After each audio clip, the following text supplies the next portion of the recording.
Hello दोस्तों, कैसे हो? कमेंट बॉक्स में ज़रूर बताना। भगवान हनुमान लंका माता सीता की खोज करने पहुँचे थे। तब उनकी वहाँ भेंट भगवती सीता से हुई, जो महालक्ष्मी स्वरूपा थी। जब हनुमान जी ने उन्हें पहचान स्वरूप भगवान राम की अंगूठी भेंट की थी, इस पर माता सीता ने उन्हें चूड़ी मणि भेंट की थी और उसे भगवान को देने के लिए कहा था। भगवती सीता ने उन्हें चूड़ी मणि ही क्यों दी, इसके पीछे भी कथा है, जो कि यह साबित करती है श्री राम लीला में सब कुछ यह पूर्व निर्धारित था। मात्र लोक कल्याण के लिए लीलाएं की जा रही थी। माता ने जो चूड़ामणि हनुमान जी को दी थी, वह सामान्य नहीं थी। अपितु चूड़ामणि जिस राज्य में रहती थी, वह अपराज्य होता था। इसलिए माता ने वह चूड़ामणि हनुमान जी को दी थी, ताकि भगवान श्री राम उसका वध कर धरती को पाप के भार से मुक्ति दिला सकें। इस चूड़ामणि की कथा उल्लेख धर्मशास्त्रों में मिलता है। इसके अनुसार एक समय की बात है कि सृष्टि के कल्याण के लिए देवताओं व असुरों ने सागर मंथन किया था। उस समय सागर से 14 रत्न निकले थे और 2 देवियाँ प्रकट हुई थी। एक थी रत्नाकर नंदिनी और दूसरी थी महालक्ष्मी। रत्नाकर नंदिनी ने भगवान श्री हरि को देखते ही अपना सर्वस्व समर्पित कर दिया था। जैसे ही देवी रत्नाकर नंदिनी भगवान विष्णु से मिलने के लिए आगे बढ़ी, तब सागर ने अपनी पुत्री रत्नाकर नंदिनी को दिव्य रत्न जड़ित चूड़ामणि भेंट की, जो कि विश्वकर्मा ने निर्मित की थी और देवताओं द्वारा पूजित मणि बन गई।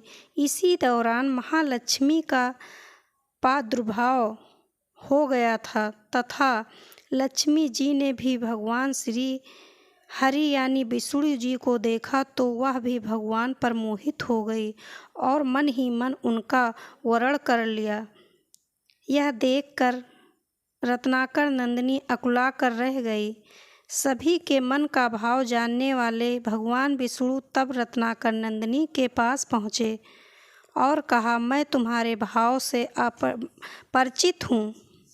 जब जब मैं पृथ्वी पर पाप का नाश करने के लिए अवतार लूँगा, तब तब तुम सहृदय शक्ति के रूप में धरती पर अवतार लोगी। संपूर्ण रूप से तुम्हें कलयुग में अंगीकार करूँगा।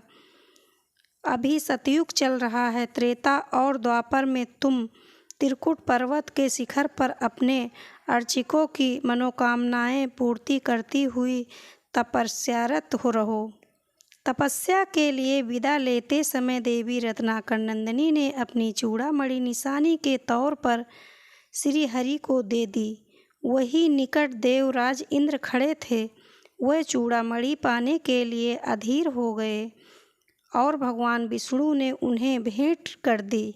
तब इंद्र ने वह चूड़ामणि इंद्राणी को भेंट की, जिसे उन्होंने अपने जूड़े में स्थापित कर लिया।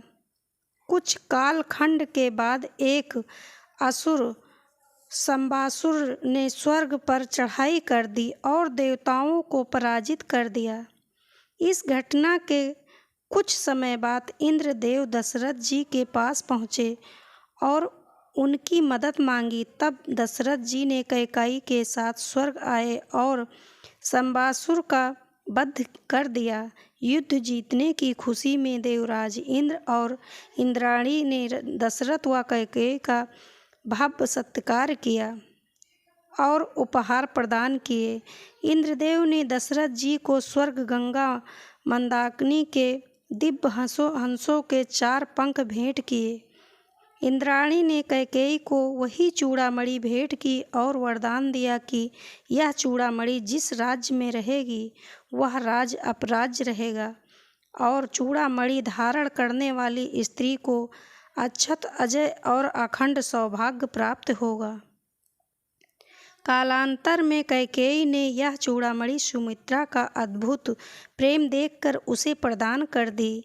इस चूड़ामणि की सामान्यता किसी आभूषण से नहीं की जा सकती। जब श्री राम का विवाह हुआ तो तीनों माताओं ने पुत्र वधुओं को मुँह दिखाई के तौर पर उपहार प्रदान किए। माता कैकेयी ने माता सीता को कनक भवन प्रदान किया। माता सुमित्रा माता ने चूड़ामणि भेंट की तो माता कौशल्या ने माता सीता के हाथ में श्री राम का हाथ सौंपा। सीता हरण के पश्चात यही चूड़ामणि माता सीता ने हनुमान जी को अपनी निशानी के तौर पर दी थी। माता अन्य कोई आभूषण भी हनुमान जी को दे सकती थी, लेकिन उन्हें यह चूड़ामणि यह सोचकर हनुमान जी को सौंपी थी, यह चूड़ामणि जिस राज्य में रहेगी उसे जीता नहीं जा सकता। ऐसे में रावण का वध करने के लिए चूड़ामणि का श्री राम के पास होना आवश्यक था। तो दोस्तों, ये हमारी वीडियो आपको कैसी लगी कमेंट बॉक्स में ज़रूर बताना। वीडियो को ज़्यादा से ज़्यादा लाइक शेयर व चैनल को सब्सक्राइब करें। धन्यवाद।